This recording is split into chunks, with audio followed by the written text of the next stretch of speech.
দক্ষিণ সন্দ্বীপের জনপ্রিয় শিক্ষক সৌমিত্র রায় চৌধুরী তার শেষ বিদায়ে মানুষের সমাগম। তিনি দক্ষিণ পূর্ব সন্দ্বীপ উচ্চ বিদ্যালয়ের সিনিয়র শিক্ষক ছিলেন। প্রায় প্রতিষ্ঠা লগ্ন থেকে এই বিদ্যালয়ের সাথে তিনি জড়িয়ে আছেন। ক্রীড়া অঙ্গনেও অত্যন্ত পরিচিত মুখ। তার একটি দেওয়া গত 16 মার্চের ফেসবুক পোস্ট সোশ্যাল মিডিয়ায় এখন ভাসছে, যেখানে উল্লেখ করা আছে তিনি প্রায় একটানা 37 বছর দক্ষিণ পূর্ব সন্দ্বীপ উচ্চ বিদ্যালয়ের শিক্ষকতা করছেন।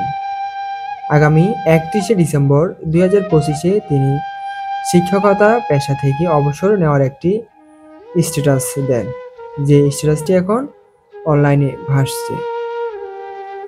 শিক্ষকতার মতো মহান পেশা থেকে তার বিচ্ছেদ হলো একেবারে পৃথিবী থেকে বিদায়ের মাধ্যমে। 37 বছর শিক্ষকতায় হাজারো শিক্ষার্থীর মনে মিশে আছেন তিনি।